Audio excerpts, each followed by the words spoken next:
Hello guys, good morning! Welcome sa ating panibagong episode ng ating vlog venture ride. Ngayon ay day 3 ng ating pagbibisikleta. Preparasyon para sa Baguio ride. Nag-move out tayo sa bahay ng around 7:12 AM. Talagang sinadya nating lumabas ng medyo tanghali na para masanay tayo sa init ng panahon. Kaya dapat mag-acclimate yung katawan natin sa ganitong klase ng weather para hindi tayo manibago pag-akyat natin ng Baguio. Battle check, tignan natin, may laman. Mahirap na.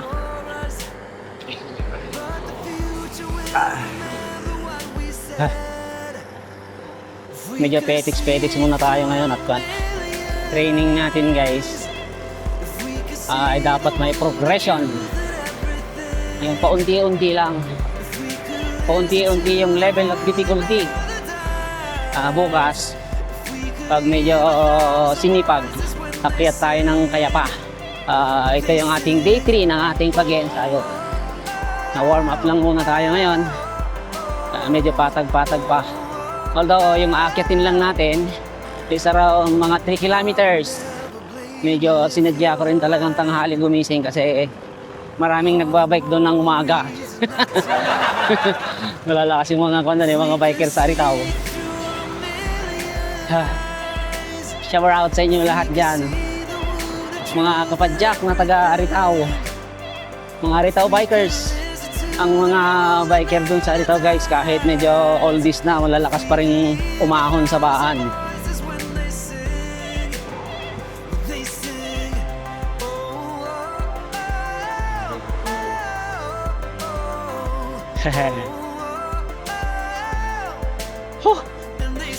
Medyo okay ngayon yung heart rate natin guys. Dito pa lang tayo sa Indiana.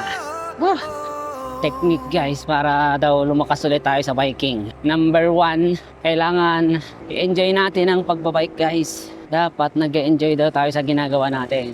Mahalin natin ang pagbabike. May ano dito guys, may eagle. Dito na nga natin nang malapitan yung eagle dito.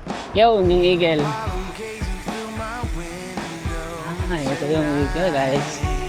Tonight, I'm remembering the things I have done in my life. Oh, making 1 or 2 turns that weren't really what I planned. Sometimes Petiks lang guys.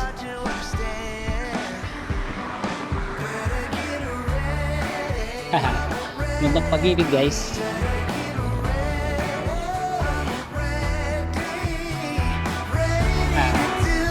Kaya yung tinatawag nilang bundok pag-ibig.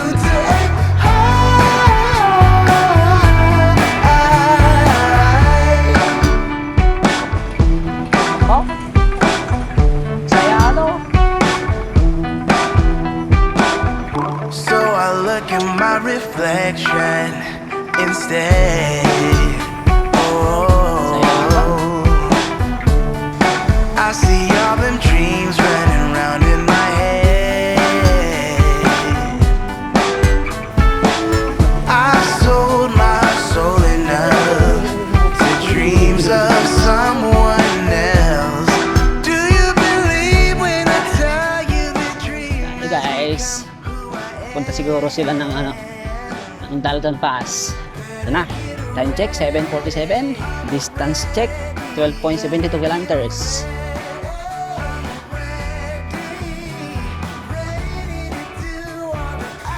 Mga biker tapos na silang umakyat ng baan. Tapos na silang umakyat ng baan. Ang baan climbs. Ito ay playground ng mga taga-Aritaw bikers. Kaya kabisado nila yung akyatan na to. Kahit pa paano, kahit mag-alas 8 na, medyo okay yung weather, hindi gaanong mainit. Hindi gaya kahapon na sobrang init guys. O baka naman nasanay na ako sa init ng panahon.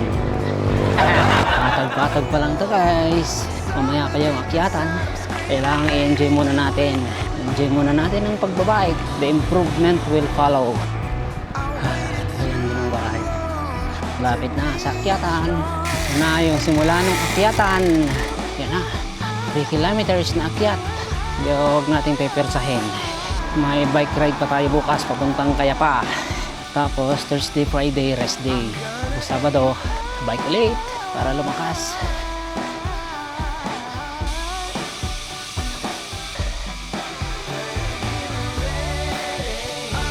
Start slow, finish strong. Yan ang problema, baka start slow, finish slow pa rin. Ganda dito, winaydinin yung kalsada. Yung 4 lanes.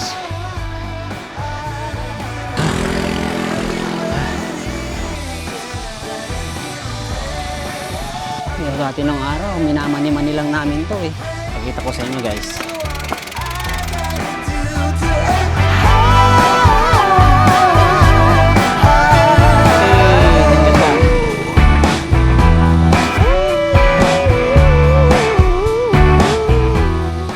Ngayong araw pala guys is May 27, 2025. Birthday po ng aking anak na si Lance Pogi. Shower out sa'yo. Lilim guys. Wala pa tayo sa 1 kilometro. Dito kasi sa pagbabike, hindi lang yung katawan mo ang lumalakas, pati rin ang isip. Yung tinatawag nating mental toughness. Lalakas yung mental toughness mo dito. Yan na yung 1 kilometer mark. Huwag persahin. 1 kilometer mark. 2 kilometers to go. Ang kagandahan lang talaga sa pagbabike eh, nakaka-relax ng isip. Nare-relax yung pag-iisip natin. Gumaganda yung outlook natin sa buhay. Oh, na biker! Kasalubong natin mga biker guys. Kakatuwang pagmasdan. Ang mga kabataan na talagang nahihilig sa sports. Lalong-lalo na sa pagbabike. Kasi nalalayo sila sa mga bisyo. Pero ano lang, gawin lang munang hobby. Unahin mo ng pag-aaral guys. Kasi kapag nakapag-aaral ka, graduate ka, nakahanap ka ng magandang trabaho. Yung mga pinapangarap mong bike, mabibili mo. Mas maganda na to sa maintenance. Kaysa mag-maintenance ka ng gamot sa high blood. Bili ka na lang daw ng bike. Sakit mo lang pag nahilig ka sa bike. Yung tinatawag nilang upgradeitis. Kung meron ko nakitang magandang pyesa, kung may pambili ka naman, talagang mag-upgrade ka. Kaya yung sinasabi nila na kapag bumili ka ng bike, makakatipid ka sa gasolina. Scam. Scam is real. Yung matitipid mo sa gasolina, yun din ang pang-upgrade mo sa bike mo. Sarap mag-bike, tanggal lang yung problema. Enjoy natin every padjak. Kasi nga talagang kung gusto mong lumakas, kailangan mo talagang pagdaanan yung ganitong mga hirap. Pero sa ngayon, secondary na lang yung pagiging malakas sa bike. Ang importante na ngayon, yung maging healthy ka. Lapit na. Ganda oh. Ganda. Ayan na yung 2 kilometer mark. Woo! 2 kilometer mark. 1 kilometer to go. Okay.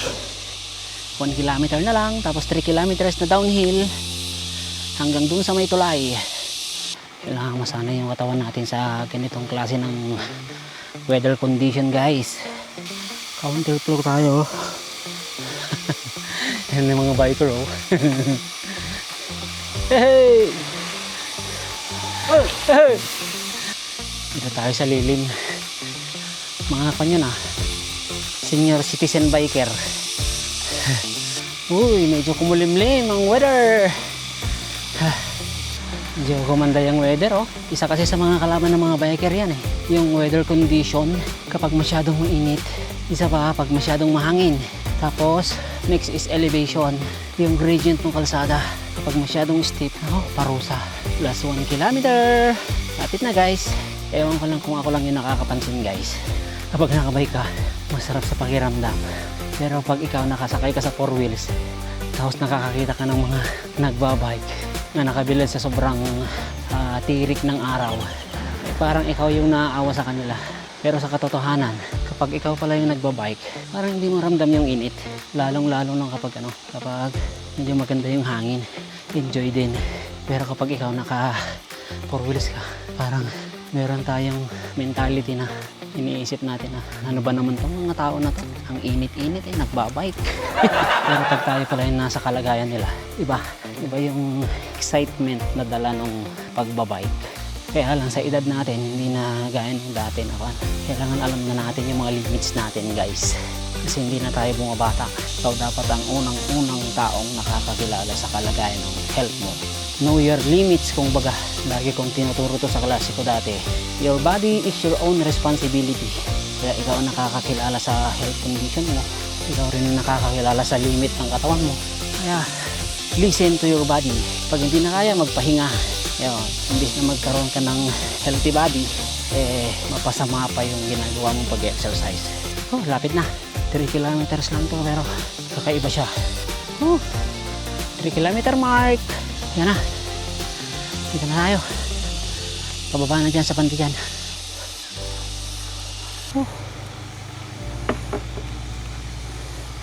Yan na, pababa na guys. Enjoyin natin yung 3 kilometer na downhill. Sarap. Ha.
Sarap.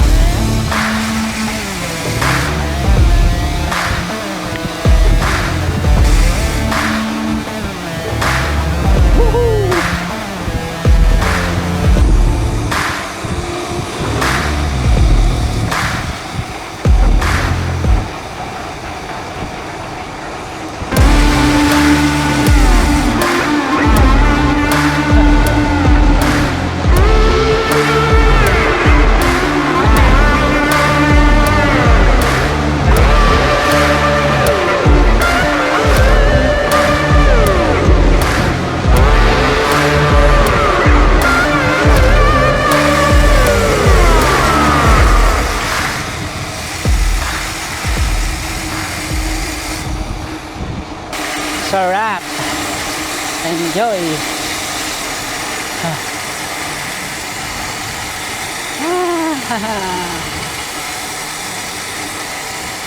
Sarap sa pakiramdam. Wala na. Rolling yan. Kaya lang merong isang nakakainis na kiyatan dyan ay napakakunat. Distance check 23.73 kilometers. Time check 8:34. Elapsed time 1 hour and 25 minutes na tayong nagbabike.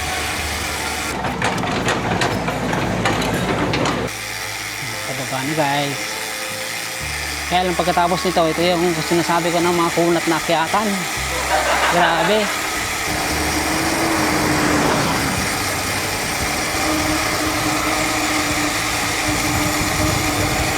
Yan, ito na. Maigsi lang to guys, pero pag hindi ka nakabuelo, uubusin ang lakas mo. Hindi ka talaga nakabuelo.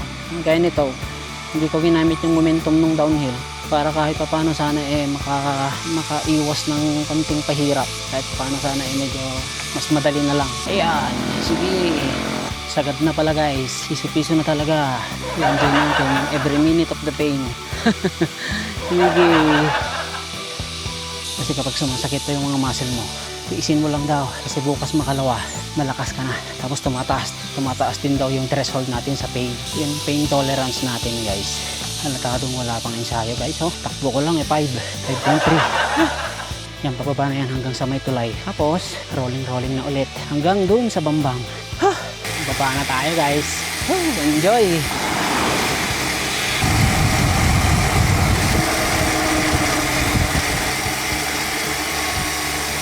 Hey! Lalo na sila ako.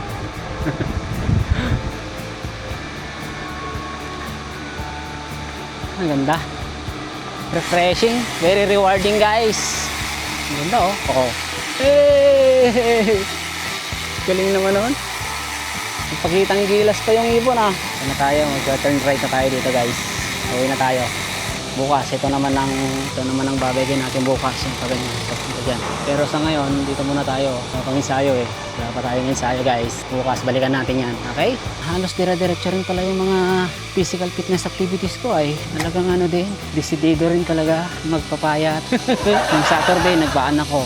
Nung Sunday, nag-walking kami ni Mrs. sa bypass. Nung Monday, nagbike ako sa sawmill. Diretso ng Adinganan, Magapoy, around mga 40 kilometers. Tapos kinahaponan, nag-run ako sa bypass loop. Tapos ngayon, dito naman sa Baan ulit. Tapos bukas, ang schedule bukas, kaya pa, natin yung improvement kung meron ba. Ganito mga ensayo ride guys. Hindi ako gaano nagme-merienda sa kalsada. Although meron naman akong dalang pera, pero hindi ako nagkumakain, hindi ako nagme-merienda. Inuuwi ko sa bahay yung gutom ko. Para minsan, kasi sayang yung oras. Although hindi pa naman ako gutom. At hindi rin ako nag-breakfast. Kaya sabi nga nung kaibigan ko, hindi daw totoo na nakakasama sa health yung hindi pagkain ng breakfast. Kasi nung araw daw, ito para sa mga para sa mga intermittent fasting mindset. Parang mga naka-intermittent hindi sila kumakain ng agahan. Mas healthy daw yung mga tao na naka-intermittent fasting. 18-6, 16-8. Mayroong mga window hours na time kung saan doon lang sila kakain. Kasi nga, ang explanation daw, guys, yung mga ninuno daw natin nung araw, hindi naman daw sila kumakain talaga ng agahan. Kasi wala silang ref. Kailangan pa nilang mag-hunting para meron silang kainin. Kaya kapag nakakahunt daw sila ng mga kakainin nila, mga tanghali na. Kaya ang pagkain lang daw nila, tanghalian at hapunan. Hindi ko lang alam kung totoo guys, pero yan ang sabi. Just comment down below guys kung may katotohanan yung sinasabi ko. Pero kung iisipin mo, mas mahahaba ang mga buhay ng mga tao nung araw. Hindi compare ngayon na kumakain na tayo ng 3 times a day. Meron pang merienda, meron pang meals between meals, pero doon lumalabas yung mga sakit natin. Diba? Come to think of it. Ako, English Kaya ako minsan talagang ang pagkain ko lang, 6-12-6 o kaya 12-6 lang. Medyo napabayaan lang konti yung exercise. Kaya medyo lumaki ang tiyan. Maganda yung weather. Hindi mainit.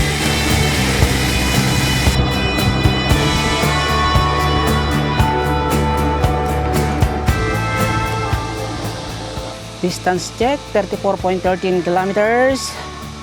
Time of the day, 9:12. Elapsed time, 2 hours and 3 minutes.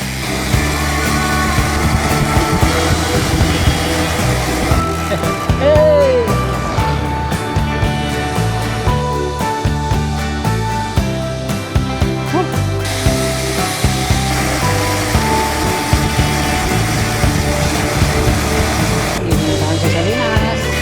Campsite. Yung rin biking yan Balikan natin yan minsan. Yung bike natin. Mga 10 kilometers na lang guys. Nasa Bambang na po tayo.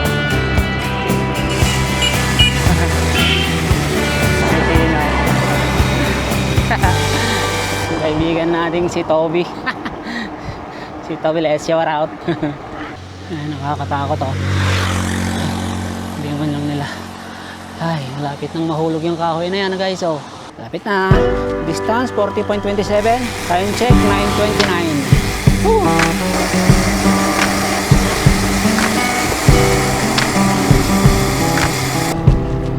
Lapit na tayo guys.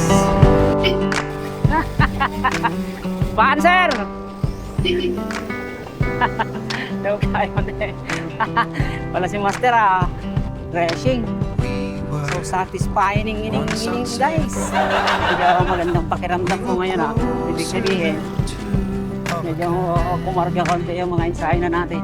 Kahit 2 araw pa lang tayo nagbabike, 4 araw ngayon. Ano yung bypass ng Bambang. Yan yung kauna-unahang bypass ng Bambang.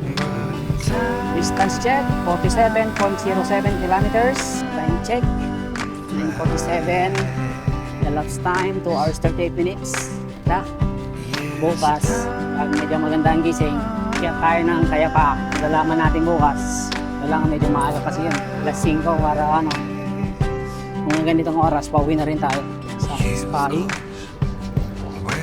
Dito na natin tatapusin ang ating video guys. Till next time, bukas ulit. Babush!